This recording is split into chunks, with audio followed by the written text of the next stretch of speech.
Folks, joining us right now is also historian and author James Loewen. James, welcome to the show. When you see what's going on, when you see the defense of these statues, there's a difference between his story and history. Well, wait a minute. That was kind of a almost a feminist comment there, and that is a problem. But the issue. No, his story, because let's just be clear, women couldn't vote. This country was made for rich male landowners. So that's why I say his story and history. Yes. Okay. What I think that you folks and the mayor are getting right is, and the president is getting wrong, is this very simple fact. Lee, for example, is on that horse, on that statue, on that high plinth, and on that hill in Charlottesville, precisely because he led the military side of a movement for treason on behalf of slavery. When we put George Washington on a statue, we don't put him on there because he was a slave owner. We put him on there despite the fact that he was a slave owner. We put him on there because he led the United States Armed Forces during the Revolutionary War. We put him on there because he was the first president. We put him on there because he did made a really good gesture, followed by, among others, Nelson Mandela, by resigning his presidency after 2 terms instead of trying to stay on forever. There's a lot of good things that George Washington did that we are trying to honor. Same for, I'm not a big fan of Thomas Jefferson, but the same thing for Thomas Jefferson. There's no doubt that when we honor Jefferson Davis and Robert E. Lee and so on, it's precisely because they led a movement on behalf of slavery, on behalf of white supremacy. And to honor them for that is the problem. Now, these people who are saying, well, aren't you erasing history? The answer to that is very simple. The statue of Robert E. Lee doesn't even tell any history. It just tells 2 things. He was a great man, and we honor him. It doesn't even say on it that he led the Confederacy, you know, in terms of what it tells. If you take him down and you just put up a historical marker saying, right here, there was a statue of Robert E. Lee. It was put up during the nadir of race relations, 1923 or 4, I think it was, right in the middle of the most white supremacist era in our thinking in the entire past. And it came down in, let's say, 2018, if it takes until next spring. Right. And here's why it came down. Then you're telling history on this historical marker. There's no erasure of history. There's an erasure of the love and admiration and respect that we are currently giving Lee by having him up there. It is illegal in Germany to name anything after Nazis. Yet we have streets. We have schools, army bases. We have facilities, army bases named after what I call domestic terrorists and folks who committed treason. That's right. Isn't it amazing? I mean, if I were African American and did my basic training in Fort Hood or in Fort Bragg or any of the other 11 in all army bases, they're not only named for Confederate generals. In at least 2 cases, they're named for really bad ones who lost almost every battle they ever got in, so it's not as if we're honoring them for their military prowess. But they also, if you just read what some of these people argued and said in the 1860s, it's astounding. I mean, it's so racist we wouldn't even, it would be hard to put it into a high school history textbook. People would think, well, you're inciting to riot. And then we name things for them. Not even the basis. Folks. The U.S. Senate Russell Building, who is just to the left of us, is named after one of the greatest segregationists, racists in American history. Say it. Say it. The current Russell Building. Say it. That's right. And when Robert E. Lee surrendered at Appomattox, he urged all of his followers to furl this flag.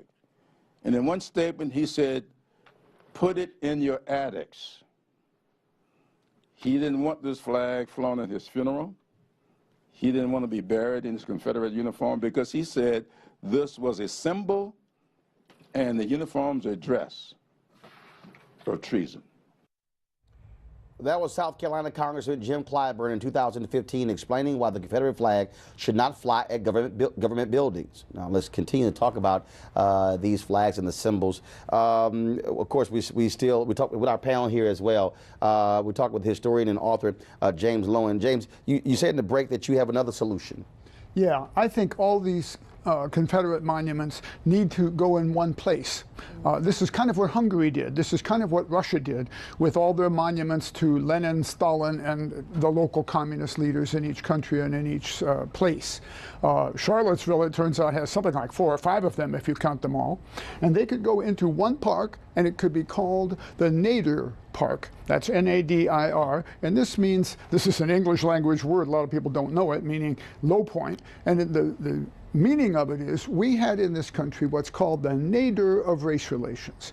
This is the period from 1890 to about 1940, when racism actually got worse and worse. White folks in their ideology went more racist than even they did during slavery time. I can explain that if you want. And things got worse. Now, this doesn't fit with how we usually teach American history. And I know, because I wrote this book, Lies, my teacher told me I'm the only American ever to have read 18 high school history textbooks. It damn near killed me, too. And they all tell this story. And this story means we started out great, and we've been getting better and better and better and better, kind of automatically ever since. But in race relations, around 1890, we started getting worse. That's when the Redeemers came in. And that's when the statues went up. And so these statues need to express that by being put into a nadir park that would really teach. Most Americans don't even know the word. That would teach Americans that things do get worse sometimes, and did get worse that time. And here are some actual artifacts that show how worse they got, if I can say it but that way. And that would be a useful use of these darn things. Wouldn't tear them down. Some of them are very good statues artistically. They'd still be there, but they would be in a teaching context. They'd all be in one place, just like all the communist ones in Budapest. And again, there are a lot of the Charlottesville, I'm not going to call it a protest, Greg Card, yes, was in front of the Robert Lee statue. Yes, sir. This is what Robert E. Lee, first of all, who wasn't from Virginia, this is what he said. This is Robert E. Lee. Yes. I think it wiser, moreover, not to keep open the sores of war, but to follow the examples of those nations who endeavored to obliterate the marks of civil strife and to commit to oblivion the feelings it engendered. This is what conservative Rich Lowry wrote in the New York Post. The statues have often been part of an effort to whitewash the Confederacy, and it's one thing for a statue to be merely a resting place for pigeons. It's another for it to be a fighting cause for neo-Nazis. Lee himself opposed building Confederate monuments in the immediate aftermath of the war. Again, and then that particular quote, I think it wiser not to keep open the sores of war. Greg. Right. Well, I'd say this very quickly. Remember, Robert E. Lee went to West Point, and shout out to the young sister who's the first African-American woman to be the captain at West Point now. But Lee went to school with General Howard, Oliver Howard. These guys sided up, they fought, and then Lee lost. So he realized we lost, so we have to bury this. I would encourage everybody to go to C-SPAN and look at the all-night debate over the Confederate flag that the South Carolina legislature had a couple of years ago, and you see this thing come out. But Professor Lowen, you made a very interesting couple of suggestions, I think. And you know, there's only one place in this country that I know where that's been tried on a micro scale, and that's at Robert E. Lee's old plantation home. Now, Donald Trump did get this right by mistake yesterday. Robert E. Lee married George Martha Washington's granddaughter, because out there, that used to be a plantation in Arlington. They dug up all the Confederate soldiers, put them in a circle around a monument out there in Arlington National Cemetery, the Confederate monument. They don't even have that for the Buffalo Soldiers. They got a little plaque out there on a little stone. But the question becomes, what happens when you put all that stuff in one place? Now we've got a revised curriculum, the work that you've been doing, the work that you all are doing. Now we've got to attack policy. But Roland, I think you put it right where it needs to be, brother. Just like they argued at the South Carolina legislature in that all-night debate. This stuff has to be put somewhere where it will transform this country. We have another chance to transform this country. And as you put in your editorial there, that call to charge, this is a revolution, and everybody better be on the right side of history. Right. Liz? Yeah, these symbols, these statutes are a reminder of our oppression, and anyone who can argue that it's important for us to maintain that is wrong. There's no way to get around that. And as you pointed out, you know, these neo-Nazis and racists are just dumb. They're standing out there trying to support something that a person who did not want separatists to continue. He spoke out. Robert Lee spoke out about keeping those symbols alive, was keeping the division alive after the Civil War. They're so stupid, and it's disheartening to think that anyone would support their attempt in our president to say that they had a permit, as if that gives them the authority or the right to behave in that manner to support someone who didn't want them to support a statute for him. Wendy, it is because, again, I need people to understand, our American education system purposely has lied.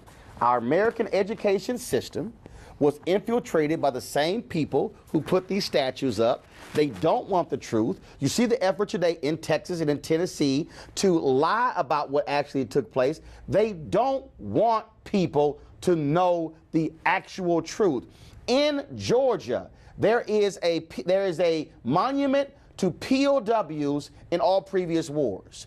Fact.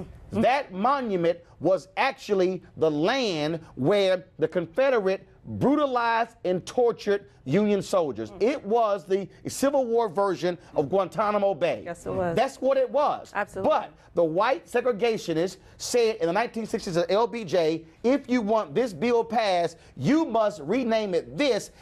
So when you go there saying we're going to honor all American POWs, that's not what took place on that land. It's not. And these monuments are not about history. These monuments are about hatred. And we need to make that very clear. And I'm so glad you brought up the education system, because as an educator, you see when we talk about black and brown students, we always use this deficit language, at risk, low income. It permeates throughout our society and into our educational system. And I just want to bring up a point just to show you how history repeats itself even when history is so close. Takia Thompson, the person who took down this Confederate statue, who was a part of it, she was arrested. How about that? North Carolina Central Now, University. let me tell you something. And Durham, North Carolina is my hometown. And the folk, but hold on, DeAndre. Those guys who beat DeAndre Harris, right. Nobody have yet to be arrested. Come on now. But the person who took down y'all were quick to arrest this woman. But we have on video 6 people, 8 people beating up DeAndre Harris, and no one has been arrested. We have a problem. Our society has a problem. And if you don't believe it, look at what has happened after these events. I'm upset. I'm sorry. I just can't deal. I can't deal because it's too much. It's too much, and we allow this to happen, and it's not right. James, real quick, before I got to go to a break, there has to be a massive realignment and re-education of Americans when it comes to our history and our books about the real story of America. But let me say this. I've gone around America for the last 10 years. I get teaching and speaking engagements all across the country, usually by school systems, so I'm talking to teachers. And I have found that 60 to 65% of all teachers in my huge audiences say the following.